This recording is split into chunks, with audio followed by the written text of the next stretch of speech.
let's go fishing!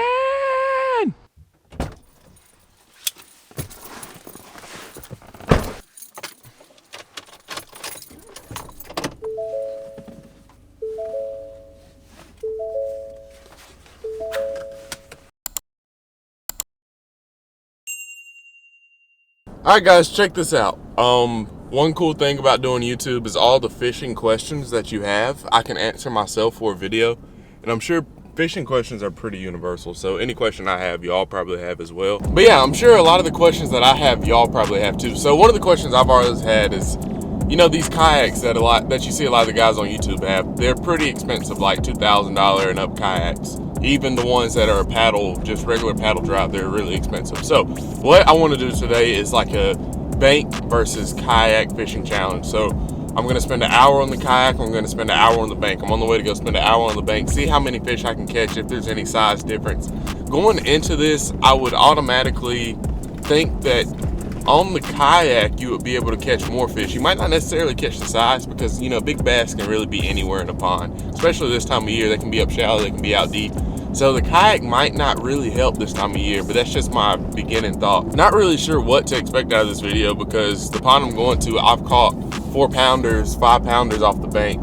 I wanted to make sure that I could go to a pond that I can walk all the way around, so I have a lot of options of where to fish versus going to a pond where I only have like 2 or 3 spots that I can fish. And then for the pond that I go to, the kayak fish, I want to make sure it's a pond that only really has a boat launch, and then I can't really walk around the pond to make sure it's like a fair opportunity, you know. So the kayak will excel at that pond, and then the bank will be the best at this pond I'm going to this morning. So yeah, super excited guys. I've been doing CrossFit. I said that in the last video, like I feel better than I have in a long time. You know, I used to work out every morning for football and stuff in high school. Took a 2 or 3 year gap, and now we're just back, and it just helps, you know, if you're outside sweating. Like if you sweat in the morning and like you go back outside, the outdoors doesn't feel as hot. So that's super fun. Also, I have a lot of cool videos planned. I spent an hour outside with my cousins a couple nights ago trying to find some Google Maps ponds. So I'm gonna have a Google Maps video here coming out pretty soon. So I was thinking the other day in the shower, I was like, I've never flipped. Shower is where I come up with all of my video ideas. So anything you see on the channel pretty much is like a shower Larry Melton Jr. idea. So I was thinking, I was like, I've never really flipped before. So I think I want to go try that. I bought some weights. I bought some weights a while back. I have some hooks and stuff like that. So I want to go try to flip for the first time because I have a couple ponds that have a lot of like heavy mats on the surface of the pond that I think that would be pretty good for. So I don't know what to expect. It could work, could not. But this morning we're going to do an hour fishing challenge at this pond. And then later on we are going to do an hour off of the kayak. We haven't been on the kayak in a while since we got our new John boat. We got a Pelican Bass Raider 10E, I want to say. So don't really know what to expect this morning. Don't know what to expect off the kayak. I'm kind of excited to get back on it just because I know that that's how I started, you know. We're out here kind of early. We went to work out at 5:45 this morning at 7:30, and there's still fog on the water. So, all right, guys. So today I really want to go for bigger bites. This pond, you've seen it a lot probably this year. We know there's a lot of small fish in it. I'm not even going to try to go to the small fish side today. We have an hour, and I want to just catch the biggest, most juiciest, unhealthiest bass possible. When I say unhealthy, I mean like obese. So he's 11, 12 pounds. So I think we're gonna go for a frit side. I like this bluegill pattern. I know that's like their main forage in here. So we're going bluegill and then a war pig. And we had rain yesterday, but driving in the water looked pretty clear. Also, those geese were swimming. I love geese. I think they're such a beautiful animal when they're not like upset. They're the most like beautiful bipolar animal. I'd love to have like a little baby goose, kind of like Tony, you know. I think the whole bipolar thing issue that they have, it kind of turned me off to having one of those. All right, so I know we've thrown this color. It's kind of like a bluegill pattern. And we also have this one. I think I might go for this one today with a little bit of white and chartreuse, just because we had that rain yesterday. Something a little bit different. I've gotten a lot of bites on this one, as you can tell. You can look how much more beat up this one is. I mean, just from fishing it in. I've caught some really big fish on this one. So, well, when I say that, it sounds like I should be throwing this one instead of this one. Oh, why is this so hard? All right, any, meeny, miny, moe, touch, rise up. If you're telling me to pick the very best one, you are not it. All right, we're going to bluegill. We got that one out of that $30 mystery box from Walmart, and really haven't fished it, but I know there's going to come a day one day where it just shines. gonna have his time. This frit side is probably gonna kill. I want it because I know it doesn't run that deep. It's like 2 to 5 feet, and there's a lot of grass in here. So hopefully this might be able to stay up above the grass, and then also it's probably just gonna get bites, which I'm not gonna go to the side where I normally catch the small ones at. So hopefully all the big ones aren't in that corner this morning, because this is probably the earliest I've ever been out here to this pond. So yeah, we got a frit side tied on there right now. That one will probably do pretty good in here too, but I think this one might be a little bit too deep for in here, so we're just gonna go with that.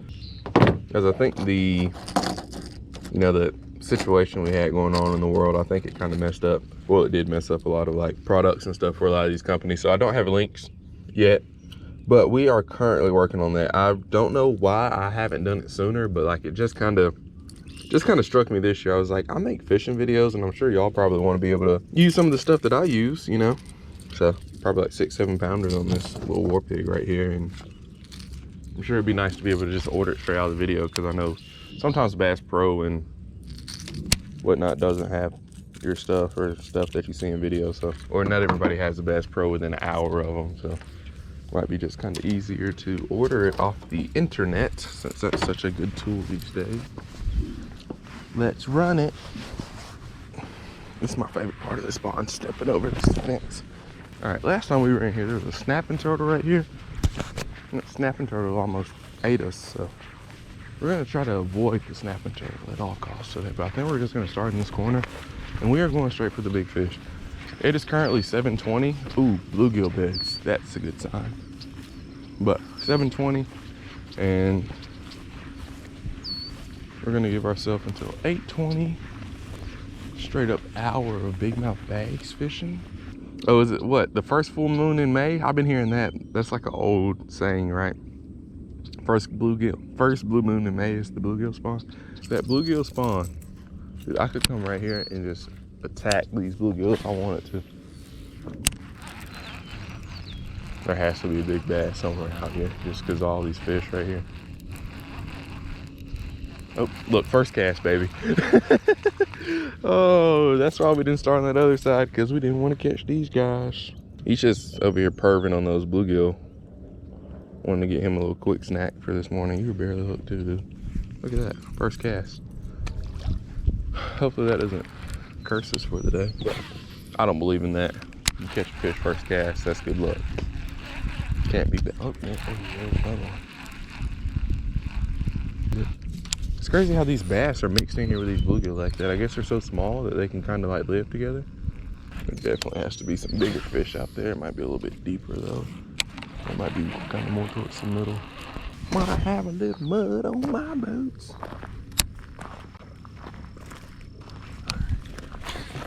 There are so many bluegill beds. They're just all right here. Will somebody explain that to me in the comments? What is the saying? Is it the first full moon in May is good for bluegill fishing? Are they like spawning now, or? Because this year's my first year hearing it. I've heard about 8 people say it too, so.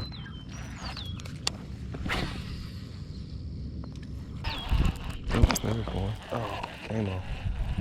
I guess the big bass haven't figured out that literally every bluegill in this pond is right here in this corner.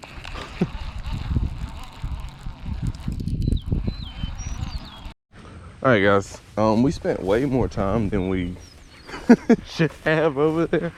Honestly, what time is it? Oh, 7:59. We spent about 30 minutes over that corner for that one small fish. But there were just so many bluegill beds over there. I don't know, I kept having followers up, and I kind of lost a little bit of track of time, and kind of hoping for a big one just to kind of be sitting right there in that first spot we started at. But we still have 20 minutes, so we got time. I mean, we didn't like spend our whole time over there, but we probably should have moved a little bit before we did. And I think we're gonna probably stick with a orb pig. We might get a couple casts in with the frit side. I think we definitely have to cast right here. It looks juice right here. I just got a knot in this line. I don't know how I managed to do that. I don't think I had it before, because I'm normally pretty good about changing them out, but that's nice. Might have to put this war pig on that other rod.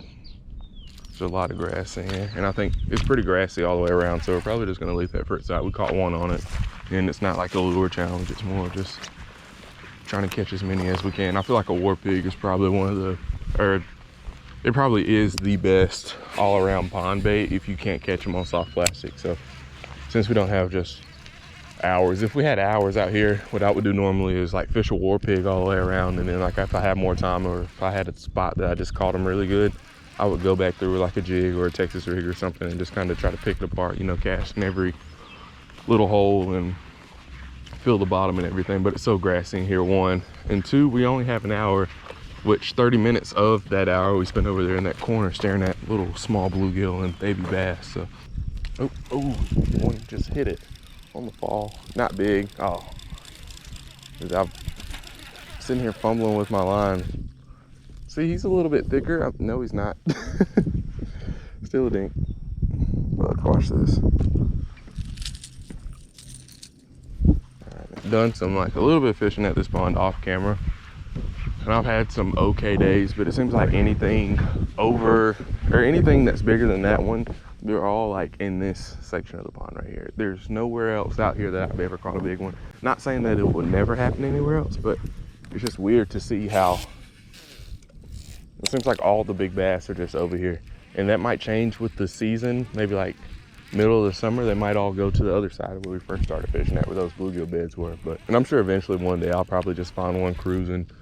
I've seen a couple big ones on that other side, but like I've only caught big ones over here, and I've fished all the way around this pond, and it's not like a short walk either. It's probably, I mean, by the time you've walked up and down the bank and everything at this pond, it's probably about a mile all the way around. So every time I go out, my goal is always 5. I can catch 5 fish. I feel like 5 fish in an hour is always a successful day. So like if I could have it my way, every time I went out, I'd always want to just catch 5. And I'd be content with that. But I think we just got, nope, he's on there.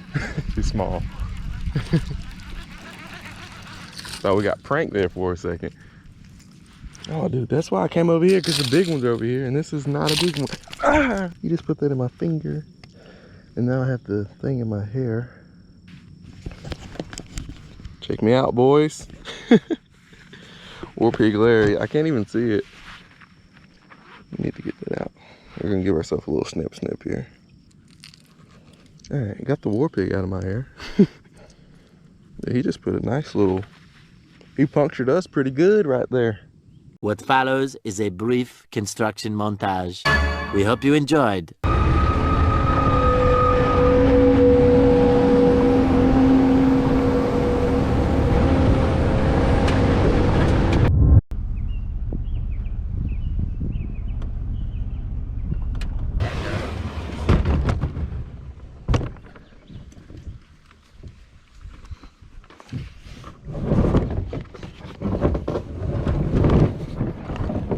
All right, what's going on, guys? Welcome back to part 2. It's crazy because I'm doing the kayak portion of this video before I'm doing the bank fishing video, but I mean, it's just YouTube thing. So we're here with Mr. Michael.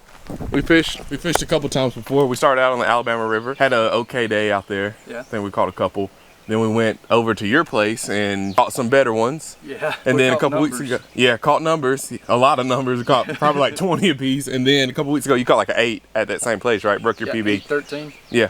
And so 8 the weekend after that. Oh, so you caught another one? Mm-hmm. Oh, I didn't know that. Sweet. Yeah. All right, so maybe today I can convince Michael to let us go back out there if we don't do too good out here. But I think today should be a pretty good day. So a couple days ago, me and Greg came out here and we fished like Texas rigs, jigs, sea crappie fish a little bit, and we did pretty good. So I invited Michael to come out with me today, and we're out here.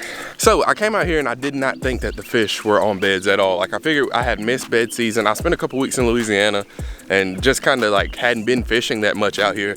Went to like a couple ponds that weren't here.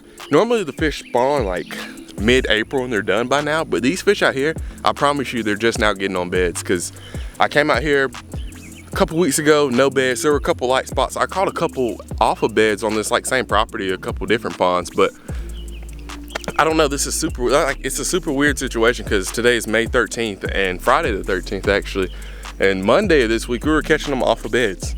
So I mean, it's not too late for them to be on beds, but it's just weird for, I don't know, I feel like it's kind of too late in the year to be catching them off of beds. But I mean, it is what it is. If they're on beds, we're gonna take advantage of that. So we're gonna be throwing a green pumpkin jig, and then we also have a general, and we have like a little bluegill pattern frit side.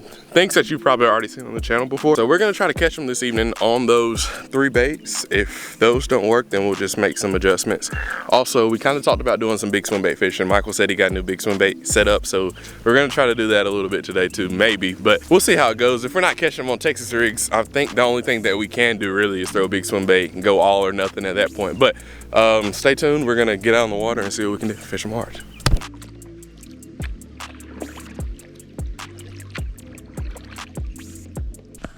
All right, so the only thing that I'm not looking forward to today is having to paddle. There's nothing wrong with this, but out on this pond, the wind is like kind of been notorious for picking up quick and not ever really slowing down. So being on that boat really helped being out here for a little bit, but it's ease what's it ease. I think we're gonna start with the, I don't know, should we start with the jig or the general? Or should we start with that speed worm that we were catching them on? Then we'll start with this general right here. All right, boys, so what we're doing a little hour fishing challenge out of the kayak. It is, we're just gonna say it's 1 o'clock. So we're gonna fish till 2 out of the kayak, and then we're gonna go stand on the bank in a different pond, see how many we can catch from the bank. So,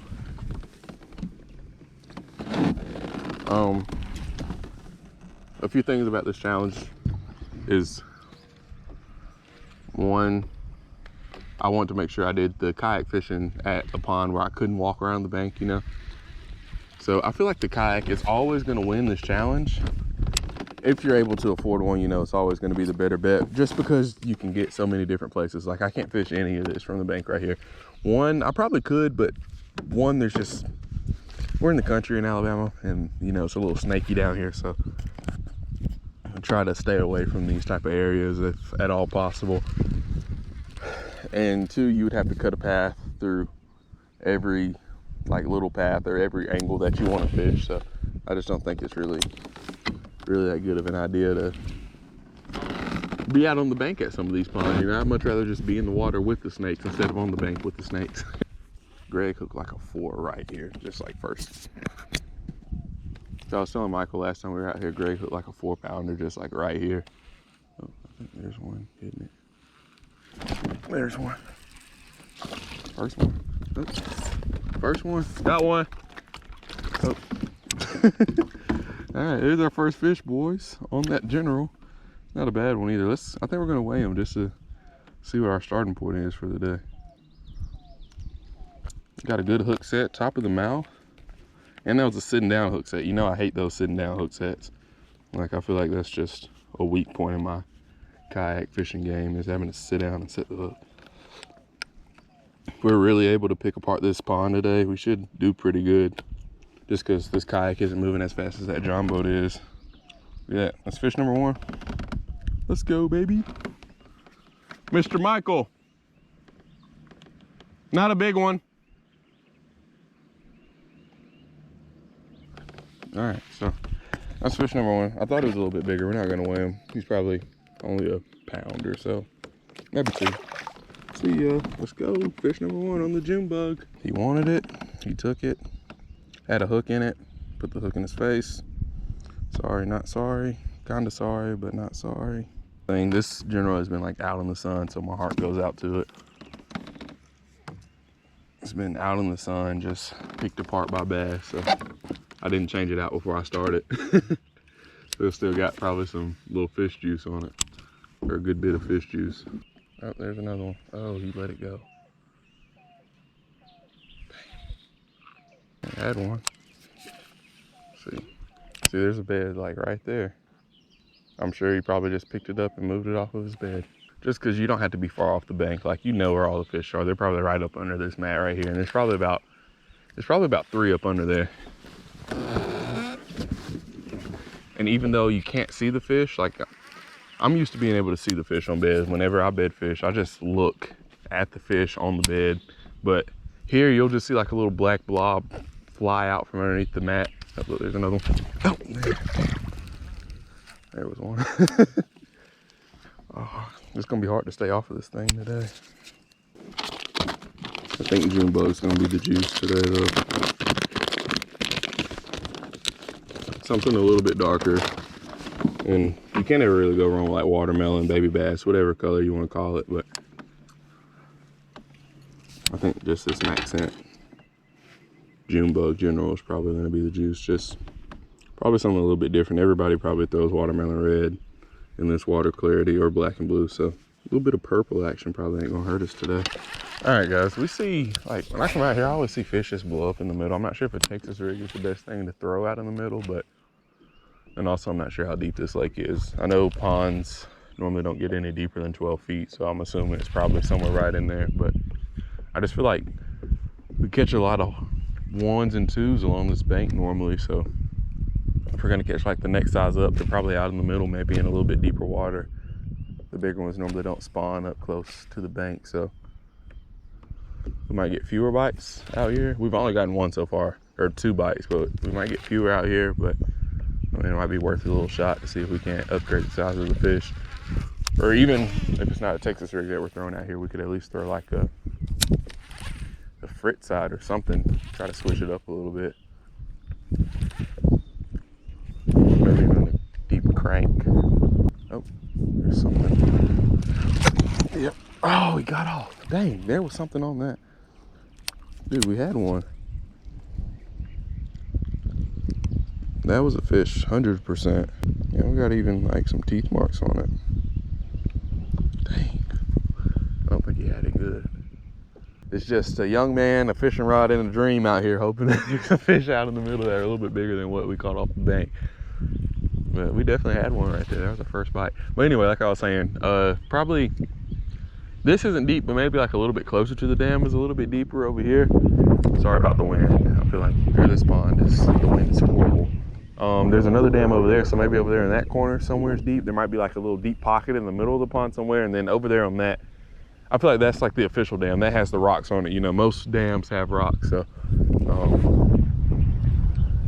probably over there on that dam too is pretty deep, so we'll have to try those.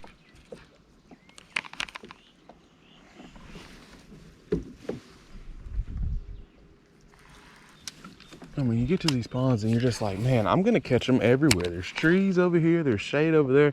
I don't know if Michael's caught one yet. We're gonna, whenever we like meet up with him, we'll ask him. If he hasn't caught anything, we're just gonna go out to the middle and throw a frit side, I guess, because it's probably gonna be our best bet of catching one.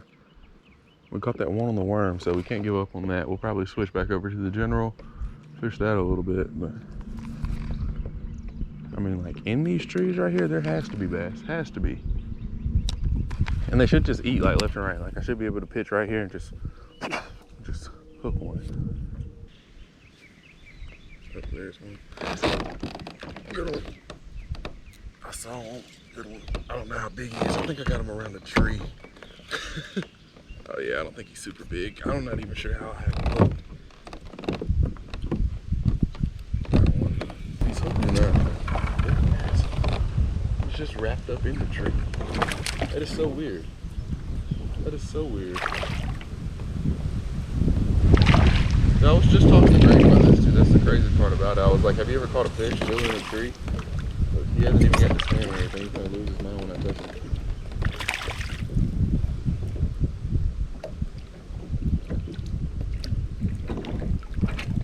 Look at that. Look at that. He's still alive. Get that checked out. That doesn't look healthy. Maybe I might have done that to him by keeping him in that tree. He's thick though. Nice big mouth. See you later, buddy. See ya.